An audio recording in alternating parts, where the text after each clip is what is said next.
Aujourd'hui, nous allons faire la suite, souvenez-vous, de l'époque de la VHS en 1980.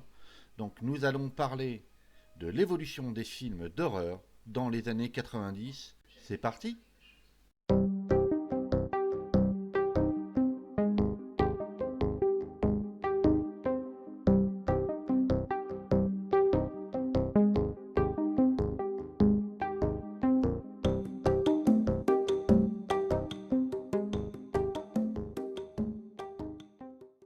Après la révolution du VHS dans les années 80, un autre support d'une qualité supérieure est sorti beaucoup trop tôt. Et surtout coûtait 3 fois plus cher. Souvenez-vous.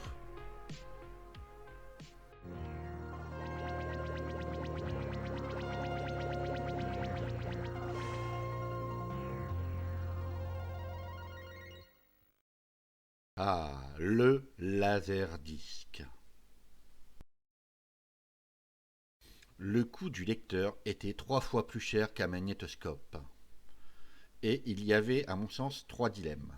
Le premier dilemme est qu'on devait retourner le disque à 1 heure du film. Le deuxième dilemme était forcément le prix. Il fallait compter en moyenne 150 francs pour acheter ce film en disque laser, qui était à l'époque très très cher. Souvenez-vous, déjà j'avais pas mal galéré pour avoir un magnétoscope à la maison, alors imaginez-vous si j'osais demander ça à mes parents, je savais déjà leur réponse. De toute façon, rien à regretter, car j'en viens au troisième dilemme, était que peu de sociétés de production sortaient des films d'horreur. En mémoire, sauf la Warner, la Fox ou Sony nous vendaient leurs films. Donc, pour des petits films d'horreur, le choix était très mince. Très tôt, je continuais dans ma lancée pour entamer ma petite collection de VHS dans un boîtier souple, habillé de jaquettes, avec le magazine Souvenez-vous.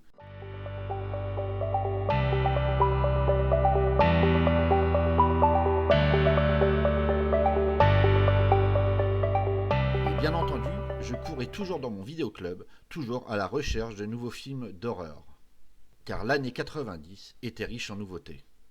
Jason et Freddy perdaient de la vitesse malgré leurs nombreuses suites, et quelque chose de nouveau arrivait dans les années 90 pour le film d'horreur.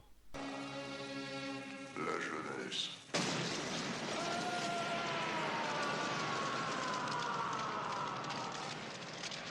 Donc j'ai cherché dans mes souvenirs et je vais vous présenter les 10 films d'horreur qui sont pour moi les plus marquants dans les années 90. Numéro 1, Cabal. Il est déjà trop tard. On ne descend pas.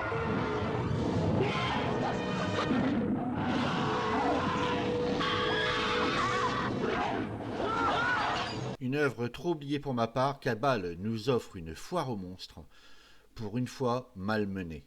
Monstre énigmatique, un film noir de profondeur et surtout un renouveau dans le genre. Numéro 2, Brain Dead de 1992. Effets spéciaux risibles forcément, mais ce mélange de films d'amour avec le gore est à savourer sans modération. D'ailleurs, je ne mange plus de crème anglaise après avoir vu ce film. Mon Dieu.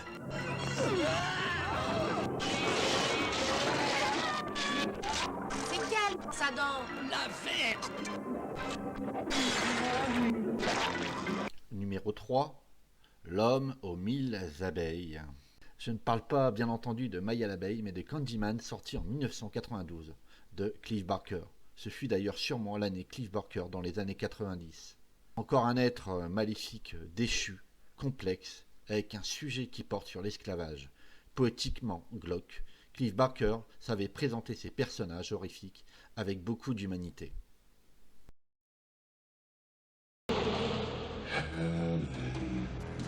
Who is that? I came for you. Do I know you? Now she is about to discover. Tell him. Get out! Get out! Quatrième, Dracula de 1992. Quelle merveilleuse année! Dracula fut dépoussiéré par Monsieur Francis Ford Coppola avec des effets spéciaux saisissants. Une manière très stylée de présenter le film, avec je note les débuts de Keanu Reeves. Encore une fois, Cette version nous présente le monstre plein d'humanité, capable d'aimer, qui nous donnait de l'empathie pour lui.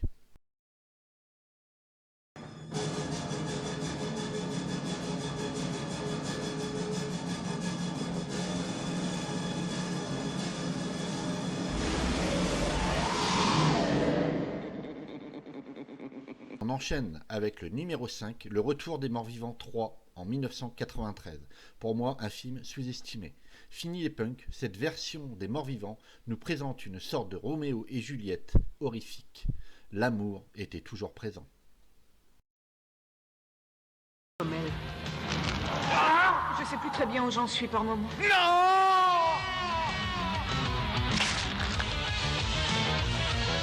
L'amour ne meurt jamais. Numéro 6. Un petit retour en arrière en 1991 avec Le Sous-sol de la peur. Wes Craven, toujours dans la course, nous présentait ce film comme une fable sur la pauvreté et les excès de la richesse. Mais ce qui se passe au sous-sol est un cauchemar.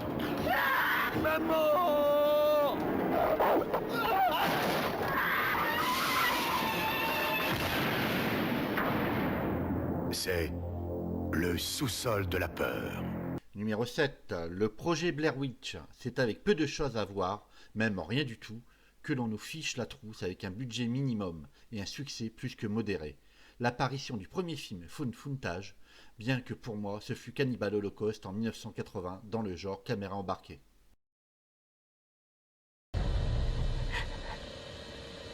Je veux demander pardon. J'ai eu l'impression qu'il y avait une chose près de moi, ce genre de chose qui donne le frisson. Ils ont fouillé sa maison et ils ont découvert les cadavres de 7 gosses de la région. Je viens de me réveiller il y a à peine 2 secondes. Quoi que je dise maintenant, c'est ma faute. Parce que c'était mon projet. Numéro 8. Alien 3. Film de la franchise, beaucoup moins blockbuster que les autres et beaucoup plus personnel, cette suite est pour moi la meilleure, avec une Sigourney Weaver qui n'a pas hésité à se faire crâne chauve, même plus que moi d'ailleurs. Et par-dessus tout, la bête est de retour.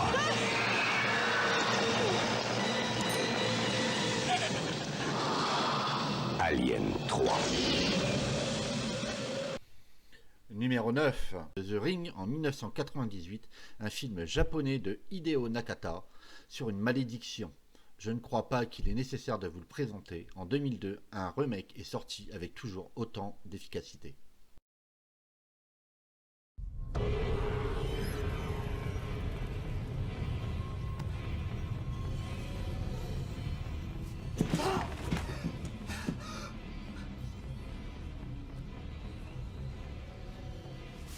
Et la 10e place, Le Sixième Sens. Un nouveau maître, mélange de Hitchcock, nous présente ce film avec un Bruce Willis inhabituel, efficace et surprenant, avec une fin qui nous fait reprendre chaque image dès 1h40 de film.